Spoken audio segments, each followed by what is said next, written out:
আমরা অলরেডি গতকালকে পর্যন্ত 300-র উপরে হিট পেয়েছি রেজিস্ট্রেশন। সো আশা করছি কালকে পর্যন্ত যেহেতু আছে আরও রেজিস্ট্রেশন বাড়বে। এটা আমরা ওই সানডে অ্যান্ড মানডে এই 2 দিনের মধ্যে এই প্লেয়ারগুলিকে আমরা দেখব। 2018 সালে বাংলাদেশের মেয়েরা অংশ নিয়েছিল এএফসি ফুটসাল চ্যাম্পিয়নশিপে।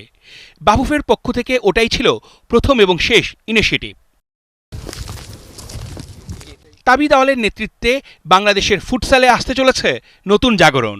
আগেই গঠন করা হয়েছে ফুটসাল কমিটি। বাংলাদেশের ফুটবল উন্মাদনায় নতুন এক মাত্রা যুক্ত হতে যাচ্ছে, সেটা হচ্ছে ফুটসাল। গতি, স্পিড এবং সব কিছু আয়ত্ত করে খুব শর্ট ফিল্ডের মধ্যে যে ফুটবলের উত্তেজনার বিশ্বব্যাপী ছড়িয়ে আছে, সেটার নতুন উদ্যোগ কিন্তু গ্রহণ করেছে বাফুফ এবং ফুটবল ফেডারেশন। এই ফুটসাল কমিটির চেয়ারম্যান হিসেবে যাকে দায়িত্ব দিয়েছেন ইমরানুর রহমান ইমরান, তিনি আছে আমার সঙ্গে। সবার প্রথমেই জানতে চাইব যে ফুটসালটা সারা বিশ্বব্যাপী অনেক পপুলার হলেও বাংলাদেশে এই কনসেপ্টটা নিয়ে কাজ করার আগ্রহটা কেন তৈরি হলো? টু বি অনেস্ট, ফুটসালটা শুরু হয়েছে 1930s-এ।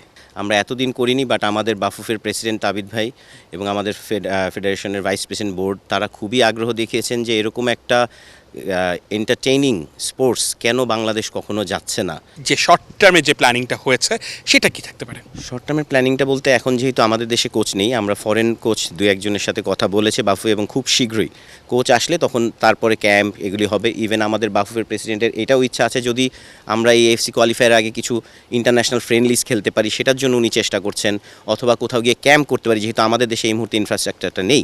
তৈরি করা হবে বাংলাদেশ ফুটসাল দল। 20 ও 21 জুলাই ট্রায়ালের জন্য রেজিস্ট্রেশন করেছে প্রায় 300 জন। প্রাথমিক বাছাইয়ের পর চূড়ান্ত করা হবে 40 জনকে।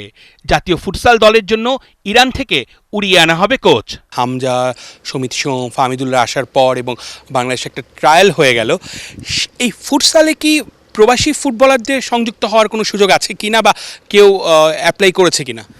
অবশ্যই সুযোগ আছে, সেভাবে কথাও হচ্ছে। ওনারা যখন এসেছিলেন ওনাদের মধ্যে থেকে কিছু প্লেয়ারদেরকে আসলে আনঅফিশিয়ালি একটু ফুটসাল নিয়ে কথা হয়েছে, খেলাও টুকটাক দেখে মানে আমরা চেষ্টা করেছি বোঝার। তো যারা এসেছিলেন ম্যাক্সিমাম ফুটবল রিলেটেড। তো ফুটবল আর ফুটসালটা বেসিক্যালি একটু ডিফারেন্ট ফর্ম। তারপরও ফুটসালে যারা বাইরে আছে বাফুফের থেকে কন্ট্যাক্ট করার চেষ্টা করছে যে এরকম যদি কেউ থাকে যারা আর কি ক্লাবের সাথে কানেক্টেড বা যারা ফুটসাল এক্সপিরিয়েন্স আছে, তাদেরকেও আমরা এন্টারটেইন করার চেষ্টা করবো, ইনক্লুড করার চেষ্টা করবো অবশ্যই। আসলে বাস্তবিক সব কিছু চিন্তা করে আপনার কাছে কি মনে হচ্ছে, এটা বাংলাদেশকে কী ধরনের সাফল্য বা সামনের যে টুর্নামেন্টটা আছে সেখানেও কীরকম একটা প্রত্যাশা করা যেতে পারে? অনেস্টলি স্পিকিং, আমি তো প্রত্যাশা করি যে আমরা এশিয়া কাপে কোয়ালিফাই করব, but which is a very tough ask. But আমার বিশ্বাস, স্বপ্ন তো দেখতে কোনো দোষ নেই। সেপ্টেম্বরে মালয়েশিয়াতে এশিয়ান ফুটসাল চ্যাম্পিয়নশিপে অংশ নেবে বাংলাদেশ। অর্ণব বাপি, 71।